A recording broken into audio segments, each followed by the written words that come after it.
Upgrades.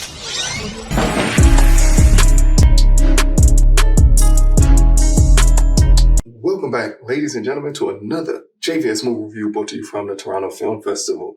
This here is my favorite film of the festival, hands down. And I say it a lot because there's some amazing films at this festival. This one is called American Fiction, and it is directed by Jefferson and also written by Mr. Jefferson. Here is a quick synopsis. Monk is a frustrated novelist who's fed up with the establishment that profits from Black entertainment that relies on tired and offensive tropes. To prove his point, he uses a pen name to write an outlandish Black book of his own, a book that propels him to the heart of hypocrisy and the madness he claimed to disdain. And this one stars Jeffrey Wright, Tracy Ellis Ross, Erica Alexander, Leslie Uggams, Sterling K. Brown, Myra Taylor, Issa Rae, John Ortiz.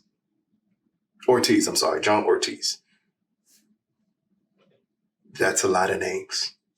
This is a huge cast. But this is not an ensemble piece. Jeffrey Wright gives possibly the best performance of his career and the best performance this year in this movie. He, as Monk, is amazing in this movie here. As the film sets up from the opening of the film, we get Monk in a classroom, and on the board, he writes a title with the N-word in it. And a young white student, female, stops him to tell him how offensive she finds the word. And it's a little back and forth.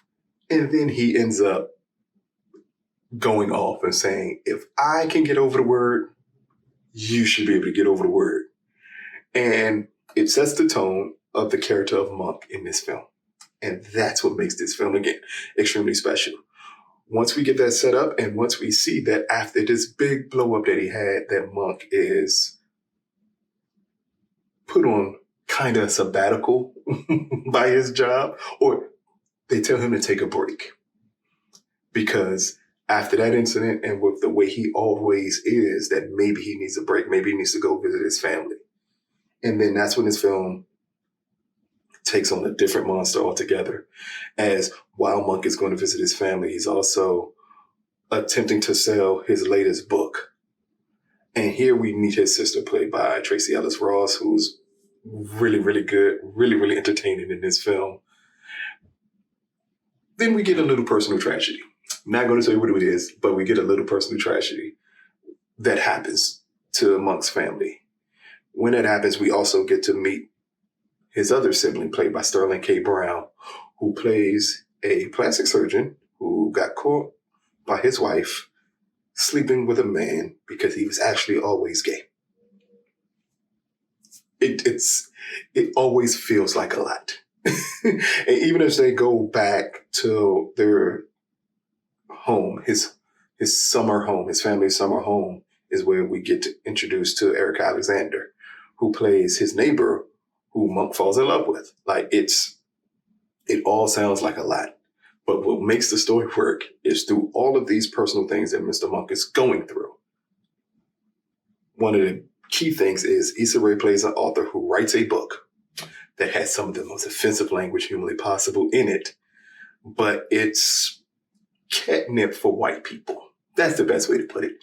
It's the Black book written for white liberals to make them feel like they're closer to the experience of Black people, but it's an experience of Black people that kind of panders to the lowest common denominator of what Black people live. And his disdain for the author played by Issa Rae, while her book is blowing up and he can't sell a book to save his life because his books are just too deep. And then he comes up with this outlandish story. And one thing that really works with this outlandish story is that we see the characters in front of him as he's writing it. And we see the characters interact with him. One of them played by Keith David, who's amazing. It's only like 2 scenes he's in, but those scenes are phenomenal. But through all of this with Monk, it really breaks down to he's terrified of personal connections. And while the book that he wrote and hates is succeeding and going to levels that nothing else he's ever written is going to, we also see the eternal struggle that he doesn't respect the work. He doesn't respect people who like the work, while he also is fighting against his family because he just prefers to separate himself from everybody. So we introduced to this extremely flawed character who at times it feels like he's just terrified of people actually loving him. While at the same time, he wrote a book that is the most offensive thing humanly possible he could ever put out there.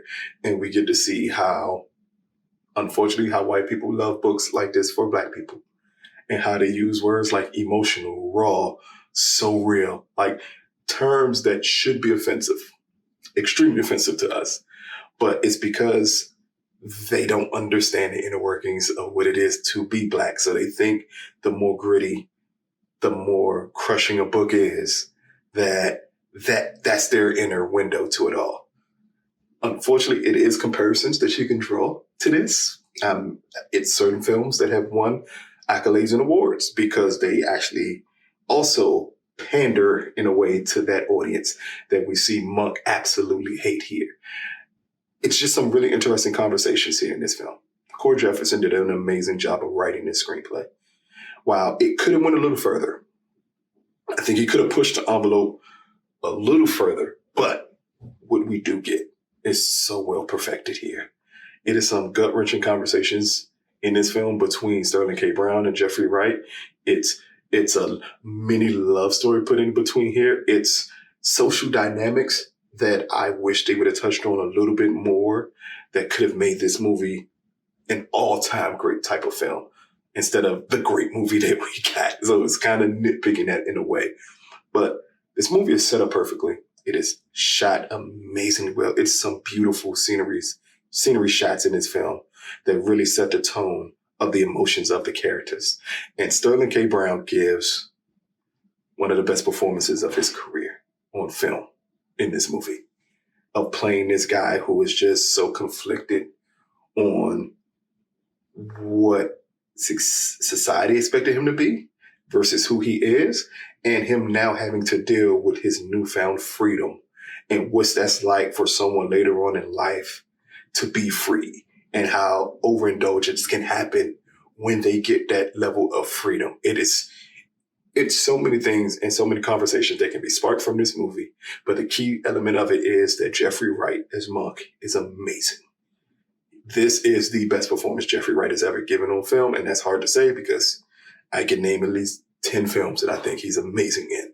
But this here, with this character's flaws, and just the way it moves, this feels like a play on Hollywood Shuffle in a way also. Like Court really plays with a lot of different elements, a lot of classic elements in Black film that has to do with acceptance, will have to do with what society believes is the perfect angle for Black people to play versus what Black people actually think is the perfect angle to play. And not only that, it also has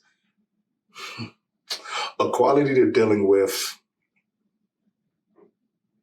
and this is an odd comparison for two directors, but that's also the comparison you get to this film, is at one point in time, Monk's agent tells him, you can write the deep book, but you can also write a light read for people, and you can write it both ways. And he used an analogy of alcohol, Johnny Walker, saying Johnny Walker Blue, Johnny Walker Green, and Johnny Walker Blue. All of them are made by Johnny Walker, but they're different levels. Everybody doesn't want the expensive drink. Some people just want the cheap, fast one. And he uses that as an analogy to Monk to let him know, like, hey, you can write your books, the books that Monk loves. That it's an extremely funny scene with him at a bookstore, and all of his books were put under African-American studies, even though none of them had anything to do with actually African-American studies. It was just written by a Black man, but it felt like a book that would fall under African-American studies. And the back and forth he goes through with the young kid who works at the bookstore of why they're in that section is also hilarious. But it also brings up an analogy of what we hear all the time in Black America as it pertains to the film industry, of the difference between Tyler Perry and a Spike Lee. They both do black entertainment, but it's just on different levels. And neither level is wrong. Both of them should be equally accepted. And that is the whole message of this film, is that you can look down upon people because it's not what you feel is highbrow enough. But if you live your life that way the entire time, you're going to shut out so many people. And that's the experience we get through with Jeffrey Wright's Monk throughout the entire film, is him having to come to the realization that his standard may not be the actual standard that everyone should live by. But American Fiction, brought to you by the Toronto Film Festival. Out of a possible 10, I'm going to give American Fiction a 10 out of 10. I absolutely love this movie. Again, Jeffrey Wright's amazing in this movie. Erica Alexander, she's great in this movie. Sterling K. Brown is great in this movie. The amazingly talented Leslie Uggams plays a mom in this movie. Is amazing also. Miss Myra Taylor. I think I'm saying your last name right. Myra Taylor, yes. Just a divine entity throughout this whole film of just, it's the other character that I said that I wish we would have the film would have dug a little deeper into, because there are some social aspects and I think that could be discussed a lot. But also in the crux of this movie, it's also about family and how family doesn't need to be blood and doesn't look the same for everyone, and how that still works. This is a film that you have to see. That's the best way to put it. This is an adult black film, and we don't get those too often. And what I mean by that is it still has that same element of comedy that we normally get in black films for a younger audience, but they elevated it. They give you the jokes that older black people, black people in our 40s that we have. These are funny type of conversations are all in this film, and it's something to watch, something to see. So check it out. When it comes out, let us know what you think about it. This has been another JVS movie review brought to you from the Toronto Film Festival. Peace, people.